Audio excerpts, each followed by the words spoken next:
Açıkçası bu tarifi denemeden önce birçok tarif denemesi yaptım ve en güzel şekilde sonuç aldığım harika acı badem kurabiyeler hazır. Şöyle dokusunu da göstereyim. Sakız gibi bir kıvam. Şu pastanedeki kurabiyelerden farksız olmuş.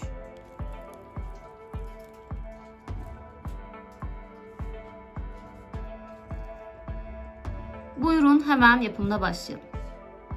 Merhabalar, bugün sizlere pastane usulü acı badem kurabiyesi hazırlıyorum. Bunun için 250 gram badem tozu, bunun yerine 250 gram fındık tozu da kullanabilirsiniz. 350 gram toz şeker, 180 gram da yumurta akı.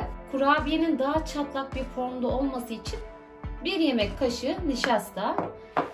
Mümkünse bu ölçüleri gramajına yapalım. 180 gram yumurta akı,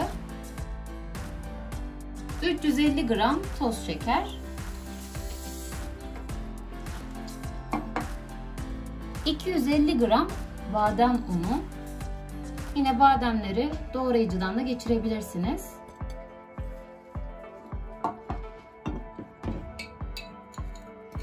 Bir çimdik tuz ekliyorum. 1 yemek kaşığı da nişasta, daha güzel çatlaması için. Hepsini güzelce karıştıralım.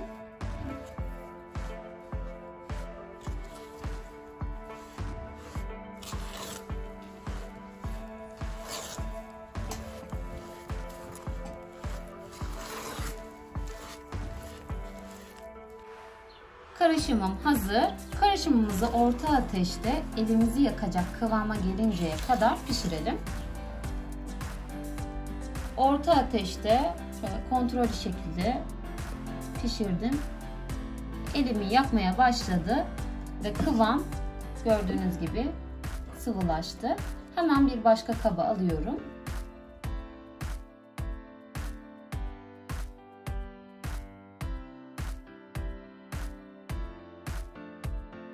İlk ısısının çıkması için ara ara bir 5 dakika karıştıralım.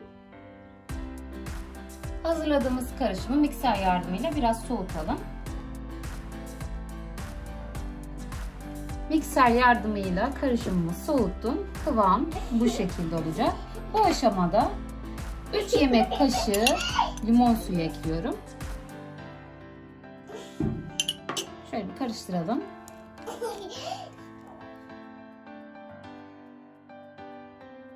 Çırpmaya devam ediyorum. Hazırladığım karışım tamamen soğudu. Kıvam bu şekilde olacak. Mutlaka tamamen soğumuş olsun. Karışımın tamamını sıkma torbasının içerisine alıyorum. Sıkma torbasını bu şekilde büyük bir bardağın içerisine oturtturdum. Daha kolay ilave etmek için karışımı ekliyorum.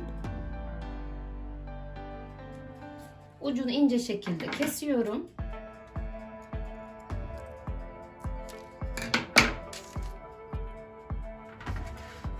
Harcımdan tam ortasına olacak şekilde hiç elimizi kıpırdatmadan sıkalım.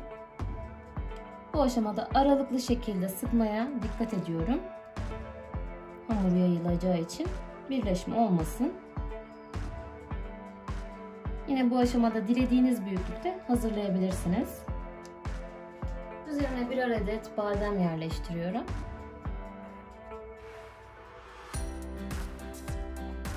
Önceden ısıtılmış 140 derecede kontrollü şekilde 25-30 dakika üzeri çatlayana kadar pişirelim. Acı badem kurabiyeler tam 30 dakikada çok güzel bir şekilde pişti. Ve ilk ısısı çıktı. Mutlaka ilk ısısının çıkmasını bekleyelim. Gördüğünüz gibi yağlı kağıt kurabiyelerin şeklini almış. Dikkatli bir şekilde bu aşamada biraz çevirelim.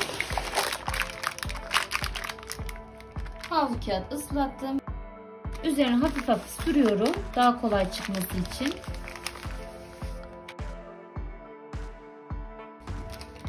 Dikkatli bir şekilde yağlı kağıdını çıkartalım. Kurabiyelerin bitişik olan yerlerini bıçak yardımıyla ayırdım. Şöyle aynı formda olan kurabiyeleri üst üste getirerek şöyle kapatıyorum. Bu aşamada kapatmayabilirsiniz. Direkt bırakabilirsiniz. Pastane usulü garanti acı badem kurabiyelerim servise hazır. Tam bir pastane acı badem kurabiyesi oldu. Lezzeti, dokusu ve görüntüsüyle. Videomu buraya kadar izlediyseniz beğenip yorumlarla bana destek olmayı unutmayın lütfen. Yeni tarifte görüşmek üzere. Hoşça kalın.